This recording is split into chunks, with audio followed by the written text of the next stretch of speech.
இந்த துவையல் இருந்தால் போதும், எவ்வளோ சாதம் வேணாலும் சாப்பிட்லாம். அவ்வளோ சூப்பராக இருக்கும். அதுவும் நல்லெண்ணெய் விட்டு சாப்பிட்டா சும்மா சூப்பராக இருக்குங்க. சாப்பிட்டுட்டே இருக்கலாம் தோணும். அவ்வளோ ஹெல்த்தியான ஒரு துவையல் ரெசிபி தான் நம்ம இன்றைக்கி பார்க்க போகிறோம். ஒரு கடாயில் ஒரு டேபிள் ஸ்பூன் எண்ணெய் ஊற்றிட்டு இந்த மாதிரி கருப்பு உடைச்ச உளுந்து 1.5 டேபிள் ஸ்பூன் சேர்த்து நல்லா வறுத்துக்கோங்க வாசனை வர வரைக்கும். அதுக்கப்புறம் ஒரு கட்டி பெருங்காயம் போட்டுக்கோங்க. 4-5 பல் பூண்டு, 4 காஞ்ச மிளகாய், 2 பச்சை மிளகாய். நல்லா இது கொஞ்சம் காரசாரமாக இருந்தால் தான் இந்த துவையல் சூப்பராக இருக்கும்.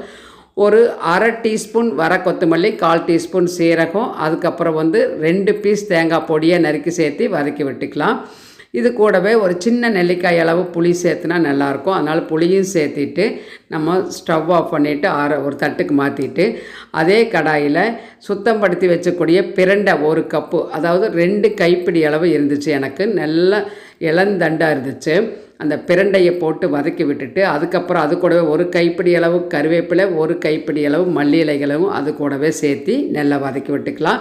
இந்த 3 காம்பினேஷன் அட்டகாசமாக இருக்கும். தேவையான அளவுக்கு கல்லுப்பு சேர்த்திட்டு ஒரு தடவை வதக்கி விட்டு ஆற வச்சுட்டு அதுக்கப்புறம் நம்ம ஆல்ரெடி வறுத்து எடுத்தது ஆறிச்சு மிக்சர் ஜாருக்கு சேர்த்து பல்சில் போட்டு எடுத்துட்டு அதுக்கப்புறம் இந்த பிரண்டையும் மல்லி இலை கருவேப்பிலையும் கூட சேர்த்து கொஞ்சமாக தண்ணி விட்டு நல்லா திக்காக அடித்து எடுத்துகிட்டு வந்துடலாம்.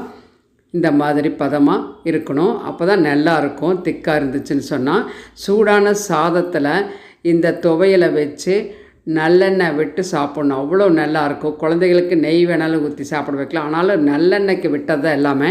இது கூட நல்லா செக்கில் ஆட்டின நல்லெண்ணெய் விட்டு நல்லா இந்த சூடான சாதத்தில் இந்த துவையலை பிசைஞ்சு சாப்பிட்டா சூப்பராக இருக்குது. எப்படி